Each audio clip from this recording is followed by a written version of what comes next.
Oh, hey there. Oh, hey there. How are you? It came from my throat. Sounds like I'm better than you. We're the History Buffoons. Yes. I am Bradley. I am Kate. And this is an Origin of Weird. Yeah, that's right. Yeah. Good job. The enthusiasm exuding from you is just mind-blowing. Did you ever watch Saturday Night Live at all? Oh, yeah, a little bit. Back in the day, at least? No, not really. Not back in the day, no. So I'm not talking like the 80s. I'm talking more like 90s, early 2000. Anyways. No, not so much. I forget the two actresses' name, but or comedians, whatever. But they did the talk show radio where they talk all like, really Molly Shannon. Yes. And Anna Gasteyer. Yeah, that's right. Yeah. That's what you sound like today. Just wanted to let you know that. Shall I try it? I think you should. Welcome back to another episode of The Origin of Weird. Yeah, this is how I'm going to talk while you talk like that. That was pretty good, though. I mean, it wasn't bad. Yeah, It's like, I remember that. Yeah. one of the best episodes was the Sweaty Balls. Sweaty Balls, yeah. With Alec Baldwin. Alec Baldwin, that's right. Yep. I have seen that one. Sweaty Balls. Sweaty Balls. Tell me more about your Sweaty Balls. Yep. Because it wasn't he he was trying to sell like meatballs or essentially or something. Yeah, it was meatballs or something like that. And his last name was Sweaty. Yeah. Tell me about your Sweaty Balls. Such a great episode of that. Yeah. But anyways, what do you got for us today on The Origin of Weird? Okay, so we are going to talk about a couple of things. Okay. Jesus Christ. So more than just sweaty balls? Sweaty balls. We're going to talk a little bit about Agatha Christie. Oh, yeah, I know her. Well, you are old enough. You probably we grew go way up together. back. Yeah. And we are going to talk about a book that she wrote. Okay. And we're going to talk about a poison. Ooh, poison. Yeah. It's a woman's weapon. I hear. That's what they say, at least. Yeah. So Agatha Christie was born Agatha Mary Clarissa Miller. So many names. I know. Those English. I tell you. She was born in 1890. Oh, yeah. Yeah, we go way back. Yeah, in England, as you mentioned. Yeah. She was educated at home, and she was pretty much a talent right at the beginning. Yeah. Yeah. Wow. Something her and I don't have in common. During World War I, she volunteered as a nurse with the Voluntary Aid Detachment. Okay. And they called it the VAD. So everywhere I read VAD, I was like, I don't know. I was going to call it the VAD. Yeah. Yeah. So she saw a lot of medical care. She treated a lot of wounded soldiers firsthand, everything like that. Right. Then she moved on to a hospital dispensary. So like a hospital that sold weed? More like a pharmacy. Oh, okay. Yeah. I don't know. Just dispensaries are everywhere these days. So that's fair. Yeah. That's fair. Yeah. I guess I'm using this interchangeably now. So, but she gained a lot of knowledge of drugs and most notably poisons. Right. So, it was quite clear that her experience in the war and in the pharmacy, that knowledge translated pretty well into her novels. Okay, fair enough. Yeah. So her career began with the book The Mysterious Affair at Styles, and that was in 1920. Okay, that was so she was 30 at this time. That was her first published book. That was her first published book, and the Mysterious Affairs at Styles publication introduced Hercule Poirot. Hercule. Yeah, I know. It's such a weird name. French. It's very French. Hercule Poirot. I just call him Kenneth Branagh. The movie, yes. Because he's the one who's most recently played him. I'm sure there's been other movie adaptations. Yeah, he was for it. great. I thought he was awesome as that character. I'm a big fan of Kenneth Branagh as a director and an actor, though. Oh, I didn't know he was a director, too. He directed the Thor movie. No. The first one. Sweet. Obviously. What a talented man. More than that. And then I think he was technically, if I'm not mistaken, the director on those Agatha Christie movies, I believe. Okay. If I'm not mistaken. So we're talking about the movie Murder on the Orient Express. And Death on the Nile. And I have not yet seen that one. Yeah, no, I that's on a list of mine to show you. And then there was a more recent one that I am drawing a blank on the name of it. Same. Yeah, I don't recall. But I think that was a straight streaming service one, where the other two came out in the theater. Okay. But yeah, anyways. Okay, so she had about 66 detective novels. Wow. And 14 short story collections as well. Holy crap. That's quite a lot. And she is titled as the Queen of Crime. Oh. Who's the king? Probably Sherlock Holmes? Yeah. Or at least Sir Arthur Conan Doyle. Yeah. Yeah. Yeah. All right.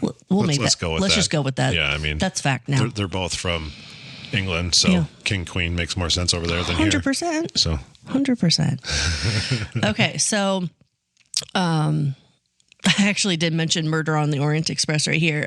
But so that's one of her more popular books, as well as Death on the Nile. And there was another really popular one, and I didn't write it down because I'm an idiot. Okay.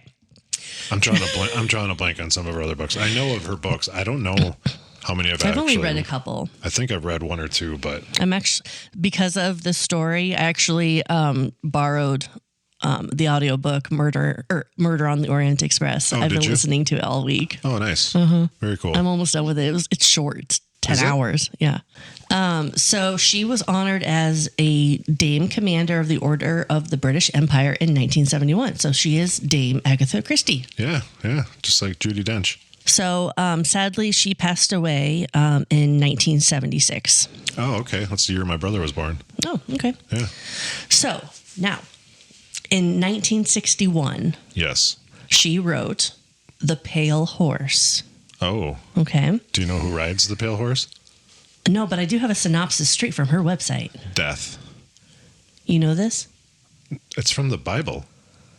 The pale horse? Yeah. Oh. Behold, a pale horse, and upon him is death, or I don't know the exact words. Oh, I don't know. Yeah. Well, anyway. Didn't mean to throw you off there. So the synopsis on her website is weird. It's different. Okay. Like just how it's written, it's different. Do you find it weird that she has a website? I did write down what the website was. I think it's called Home of... Yeah, the Home of Agatha Christie. It's agathachristie.com. So the Pale Horse, and here's the synopsis from her website.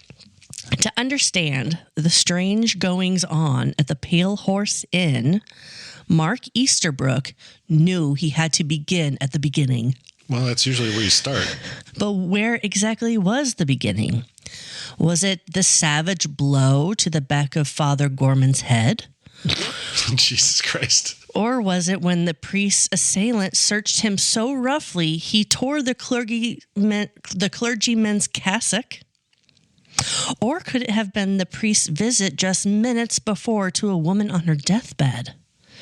Or was there a deeper significance to the violent squabble which Mark Easterbrook had himself witnessed earlier? That is wild. That is a weird synopsis. I'd say that's extremely weird. Yeah. Anyway. Anywho. Oh, shit. There was more. Oh, Jesus. There's another page. What the what? Here's the end. Okay. Wherever the beginning lies, Mark and his sidekick, Ginger Corrigan, may soon have cause to wish they'd never found it. Oh, dear. That sounds ominous. Poor Ginger. So, spoiler alert is coming. Oh. So for all of those... I guess I'm not going to get this audiobook. Yes, all of you who don't want to know what The Pale Horse is about, plug your ears. Okay, so I don't know... Okay. The thing with spoiler alerts in me, this thing has been out for 64 years. I know. If you haven't gotten around to it, I understand people are born every year. But that's on you, not us. So I don't know who done it, but I do know what the murder weapon is. Poison. What? How did you guess that? This girl is poison. How did you guess that? Well, you mentioned it earlier. I know. So we are talking about... Jesus Christ. We are talking about thallium specifically. Thallium with a T? Yes. Okay. So thallium was discovered in 1861 by Sir William Crookes. It's a silvery white metal that tarnishes easily when exposed to air. Okay. It is highly toxic. Sounds like it. It's historically used in rat and ant poisons, but it's now restricted and or banned in many countries. Sure. It was banned in the U.S. in 1972 in rodent poisons, and it was banned in the rat poisons, and then they actually stopped manufacturing thallium in the U.S. in 1984. So you said it was discovered in 1861. Is this like a metal, like an element kind of thing?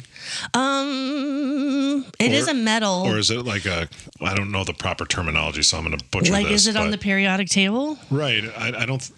Is it there, or is it like a compound or something or other? I don't know the terminologies because I'm a buffoon. Yeah. So it is on the periodic table. Okay.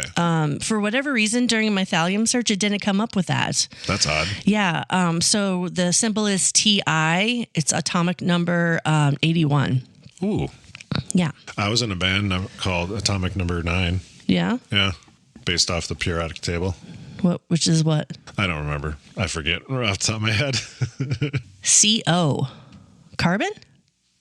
I don't think that's right. You don't think that's carbon? No, I don't. That doesn't sound right. Cobalt. Cobalt? It is. Is that what it is? I think I've been lied to in my old band. This also was like 25 years ago. It's cobalt. Is that what Atomic Number 9 is? Mm-hmm. Huh. That's a cool name for a band, Atomic Number 9. We had some pretty good tunes. Yeah. Okay. Anyway, we're off topic here. Well, we always are. So, are we ever on topic? Thallium.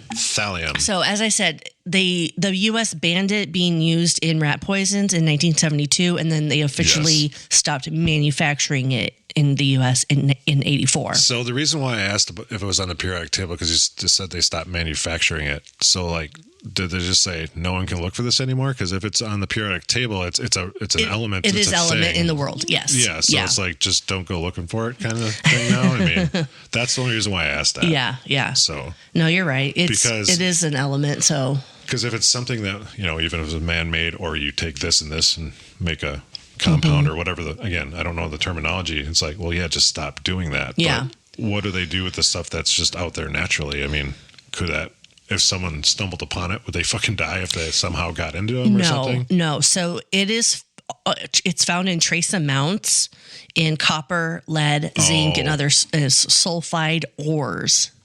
Ores. Yeah. So they actually still get it shipped in, like imported in today. Why? Because it is used in electronics. Oh. Mm-hmm. So it's used in semiconductor materials. Okay. Photoelectric cells and infrared detectors. Interesting. Thallium-201 is used as a radium pharmaceutical agent in nuclear medicine scans, particularly for cardiac stress tests. That's above my pay grade. It's used to increase the refractive index and density of glass.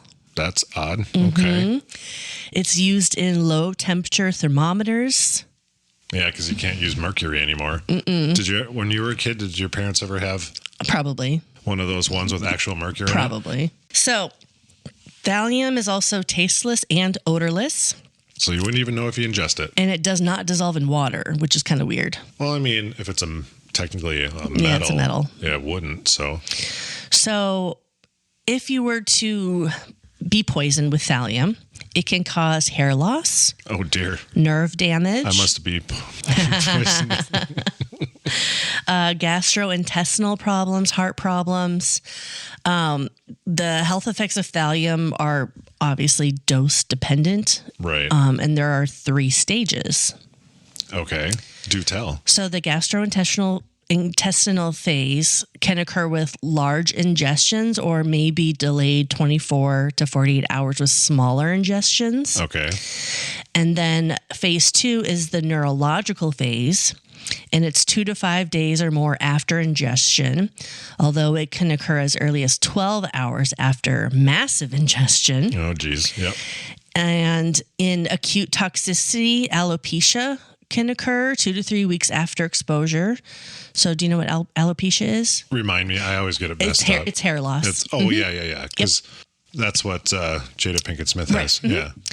And then death can also occur in severe cases due to respiratory paralysis and failure.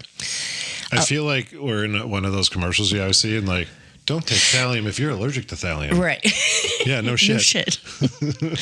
And then the lethal dose, like the minimum lethal dose, is 12 milligrams per kilogram of body weight. Okay. The treatment.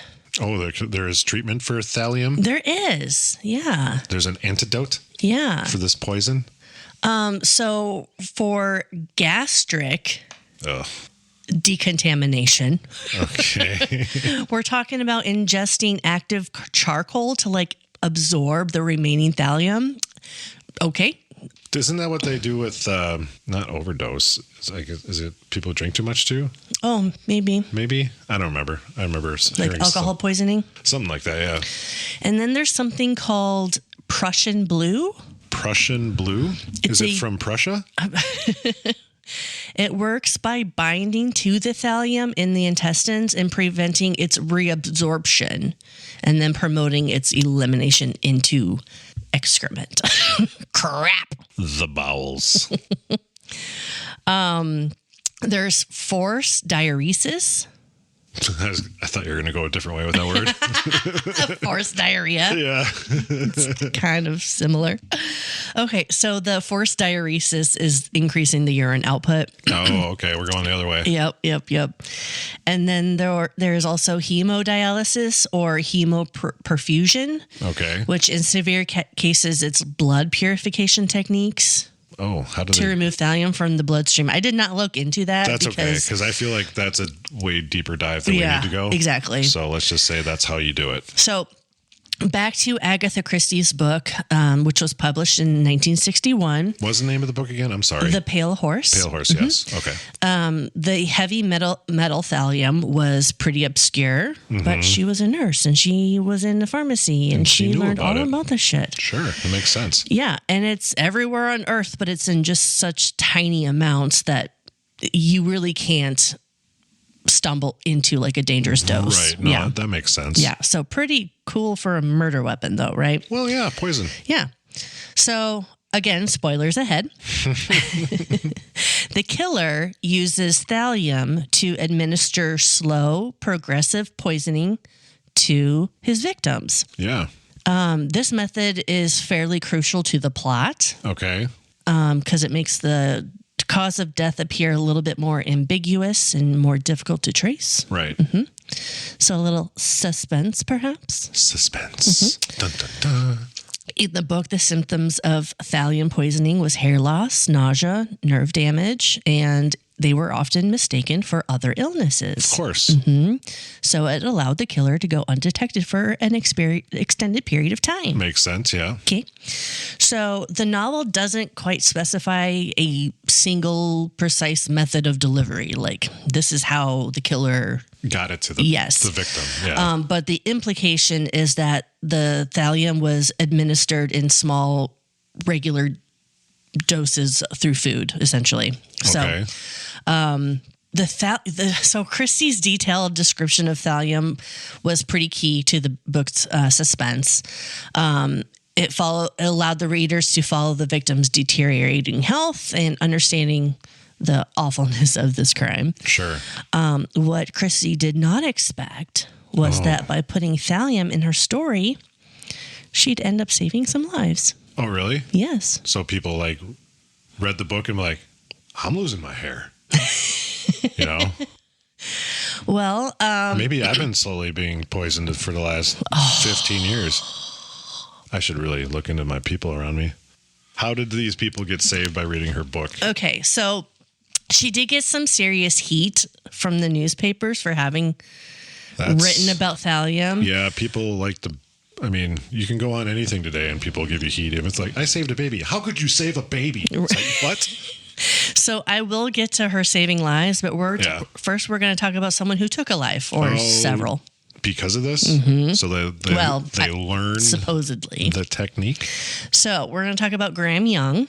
Graham Young. Okay. He had a fascination with toxicology in his young years. Young, like what are we speaking? Like 5, 6, or like middle school. Oh boy, I mean, so a little older than 5 or 6, but yeah, okay. Sorry, I don't have kids. You were not in middle school once. You don't remember how old you were? I don't have a memory. Remember what? Okay, so despite his intelligence, you probably don't even remember poisoning me. So fuck off. What'd you say? Exactly. Jesus. So he used his knowledge to somehow trick his local pharmacist into getting thallium because he posed as an older person somehow. I think we need to find out if that pharmacist ever lost his fucking license for being an idiot. I know. Jesus Christ. So Graham Young started initiating experiments at home. Oh, boy. He started introducing atropine, which is belladonna. Both those don't help me, but okay. It's used to increase someone's heart rate. So they actually do use atropine in the medicine world. So I hear through Grey's Anatomy. But Jesus Christ. Actually, that wasn't really. Yes, it is. Who am I kidding? I've seen it. I've seen this show. I keep going off on side things, so maybe I should stop. Okay, let's move on. Yes, please do. Okay, so atropine is meant to like increase heart rate. So if someone has a really low heart rate, they will use atropine to increase it, right? Right. Okay, so he would put atropine in his sister's tea. What a dick. And in the jelly, the jam. Did he get it from the preservation room? God. Is it full of delicious jams and jellies? Jams and jellies. The atropine caused his sister severe dizziness and visual impairment, and she was hospitalized. What a dick. And then he had antimony, which was an alloy which hardens lead, and it's also a flame retardant. I don't know. Okay. But it resulted in vomiting and abdominal cramps. Right. But Mr. Young wasn't thrilled with the slow progression, so he administered... Let's amp this shit up. Yep. He administered a lethal dose of thallium to his stepmother. Wow. Her death was initially attributed to natural causes. Well, of course, because, again, we don't know his exact age. You think he was around... How old was he when he did that? By this time, I think he's... I can't even tell you. Wasn't part of your research? It wasn't part of my research. Okay. These are meant to be little snippets. I know. For a short episode. We're elongating it by side stories. Okay, so he continued to poison his father with antimony, eventually leading to his hospitalization and also increased suspicion on the kid. I would hope so. Yeah. His sister gets sick, his stepmother dies, and now his father's in the hospital. And he started poisoning kids at school. Good Lord, what is wrong with this fuck? Yeah, so it prompted a psychiatric evaluation and hospital stay. Good. At the Broadmoor Psychiatric Hospital. Nice. And even within the hospital, somehow he could poison the staff. He was implicated in a fellow patient's suicide involving cyanide. Oh, Jesus Christ. Yeah. Why are patients getting a hold of fucking cyanide? Yeah, but get this. He was released only a couple of years later for good behavior. What the fuck? Don't worry, man. You've been good. So he got a job at Hadlands, which is a photographic equipment company. This is after he got released? And he jumped right back in it by poisoning his colleagues with various doses of antimony and thallium. And he started recording their symptoms in a diary because why not document it? Well, because that's what dumb fucking criminals do. They leave a paper trail. Yep. He poisoned 8 people and 2 of them died. Wow. So he's killed 3 people at this time. Well, more because he... Well, assisted suicide, so 4. Yeah. Yeah. Wow. So the victims presented with symptoms ranging from hallucinations, blindness, alopecia, and it baffled 43 different physicians who attributed their illnesses to unrelated conditions. Wow. Not at all what they think it was. Right. So Young was eventually captured. Good. Because he had a lot of toxicological. That is a hard word to say. I'm glad I didn't have to say Toxicological. Toxicological? Toxicological. Anyways, let's move on. He had a lot of this knowledge during a workplace meeting, and it was concerning to the employees because they were also experiencing symptoms. Oh, okay. Mm-hmm. So they finally searched his residence, and they found his diary. Wow. See, that's why you don't keep a diary. Yeah. Yeah. So he actually said, no, the diary was for a novel that I'm writing. Okay. Yeah. It just happens to coincide with all the people you fucked around with? Yep. So Weird. he was sentenced to life imprisonment. So the newspapers jumped on Christie because... Right. He wouldn't have done this if it wasn't for you. Because of the knowledge of what she put in her books. Yeah, but he clearly had a better understanding than she even did. Potentially. I mean, from just being an outsider looking in on this, I mean, he experimented with other shit too. Yeah. So are they going to go find other people who had the other things and be like, you suck too? Yeah. So I mean, fuck off, man. He even said he never read the book. Right. So there's not a lot of proof that Christie was connected to this in any type of way. Right. But one of the Scotland Yard doctors that was like reading this case, he recognized the thallium poisoning before it was introduced as thallium poisoning because he read The Pale Horse. That's pretty crazy. Mm-hmm. That's wild that, they could help solve a crime, basically. Yeah. Okay, so now we're going to talk about George Trepal. Trepal? Yeah, Trepal. Trepal? Trepal? I think it's Trepal, but it's Trepal. Oh, okay. Trepal. George Trepal and his wife lived in Florida during the early 1980s. And then a couple named Pearlin and Peggy Carr moved next door to them in 1988. Okay. Travis Carr, which is Pearlin's son, and Dwayne Dubberly, Peggy's son, also lived there. Okay. That same year, Pearlin's renovated his garage into an apartment. So his daughters, Delina Shriver and Tammy Reed, and his granddaughter, Casey Bell, lived. Wow, it's a lot of people in the house. I'm not going to remember any of them. And you don't need to. Good. But George and the Carrs were involved in a number of altercations. Of course. Including one incident in which Trepal threatened to kill one of Carr's children. Mm-hmm. See, that's usually not a good game plan. Mm-hmm. Okay. The Carrs also received an unsigned letter threatening harm to their family if they did not leave Florida. Good Lord. I like how it's unsigned, but who could that have come from? Ooh. Okay, so I told you they moved here in 1988, right? Yes, correct. The same year they built the garage. Yes. October of 1988. So not very long after. No. Yeah. Peggy Carr began to suffer from a mysterious illness. Oh, weird. Did she start losing her hair? Did she start having gut problems? She was admitted to the hospital and remained there for several days. Okay. And then she was discharged. Like, they have no information. Like, they've got nothing.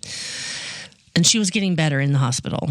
Sure. So because she wasn't getting thallium. After the discharge, Peggy's condition worsened, and then she was readmitted. The kids, Travis Carr and Dwayne Dubberly, also had similar symptoms, and they were sent to the hospital. Okay. Mr. Doctor. Dr. Hostler, who was treating them, suspected thallium poisoning based on the symptoms. Right. Within one day, thallium poisoning was confirmed. Oh, wow. Yeah.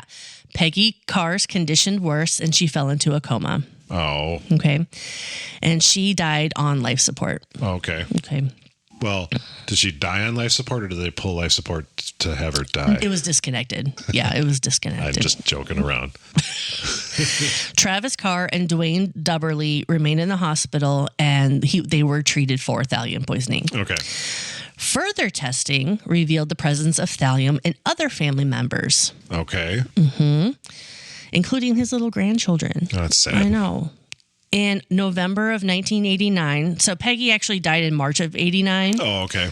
And then in November of 89, officials started collecting samples from the Carr household in an attempt to figure out where this thallium was happening. Sure. And they tested the residue in several Coca-Cola bottles. Really? Mm-hmm. Did George Young work there? No, I'm sorry. Anyways. Graham Young. God damn it, Graham. See, I knew I'd messed that up. So thallium was detected in these Coke bottles. So somehow it was getting into these Coke bottles. Okay. The lot numbers of the Coke bottles allowed police to trace when and where the bottles were produced. Sure. And officials determined that it was impossible for 8 bottles containing thallium to end up all being packaged together. Well, right. That seems extremely unlikely. And Coca-Cola officials claimed that they had not received any other reports of poisoning or threats related to tampering with their product before. Okay, sure. In June of I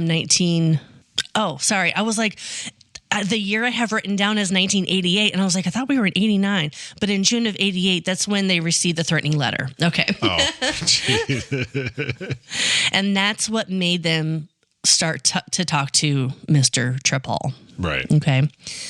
So Trepal claimed to accompany his wife to the office every day. But what the police found out was that he either stayed home, he lied, he either stayed home or he went on his own to the office. Okay. So he was alone, whereas he was kind of telling him, I'm with my wife. So it couldn't be me. I'm with somebody. Yeah. Yeah. So Trepal had the opportunity then to enter the Carr's house because they didn't lock their doors. Right. It was the 80s. Times were wild. And Trepal had worked as a chemist in an amphetamine laboratory. Oh, dear. And thallium is a byproduct of amphetamine production. Oh, is it really? Apparently. Huh. Who knew? Not me. Not me.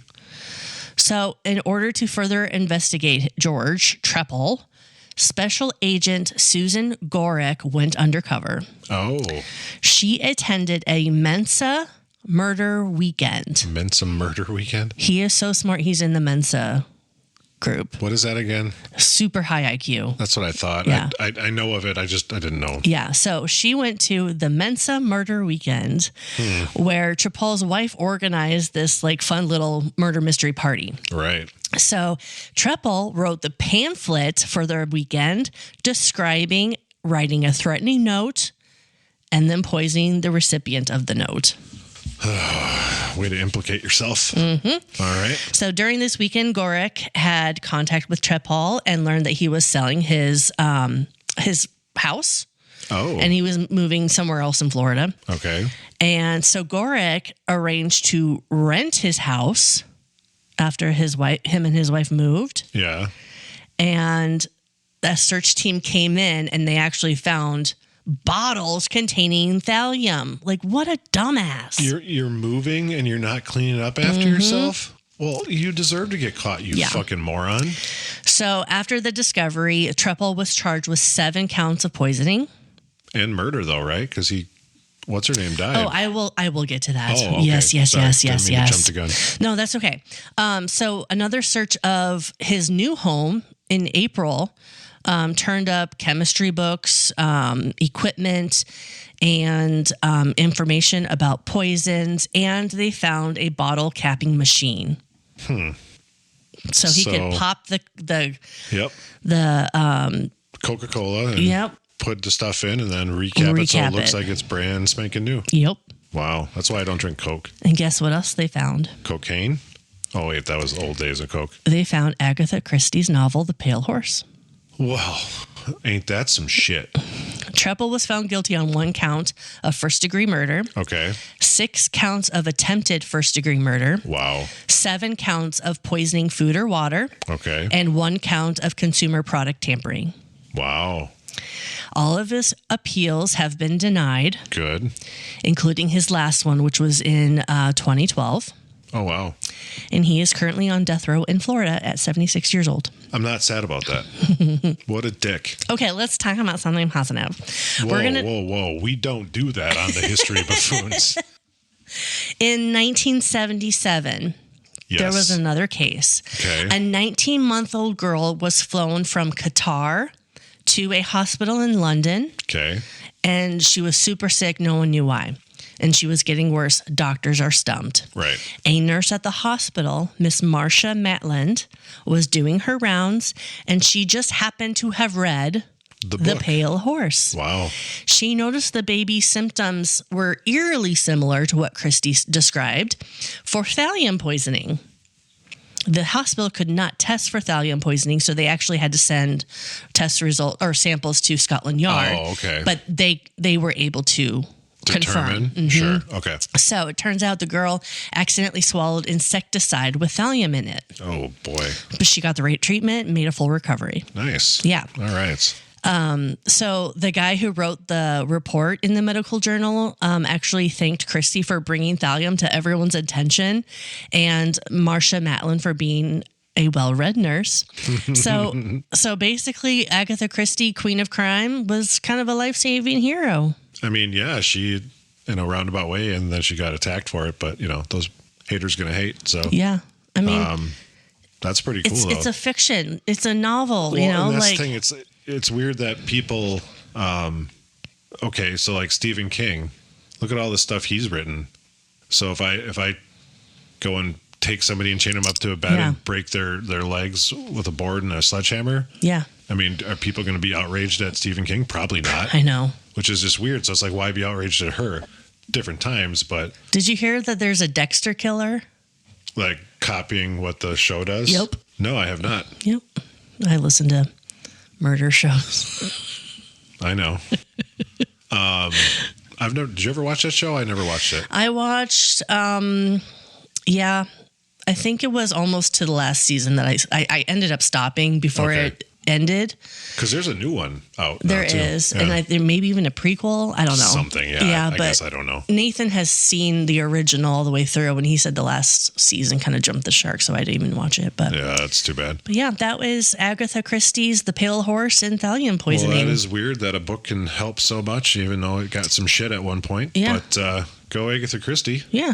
And I love that I found an audiobook that I could listen to, get from the library and listen to. So yeah, no doubt. I wanted obviously The Pale Horse because I was going to read that, but I didn't have time to go actually get the physical form of the book, right, and read it. And this one was the audiobook. So it's funny because I know how we title these episodes, we usually just say Origin of Weird and then what it is. Mm-hmm.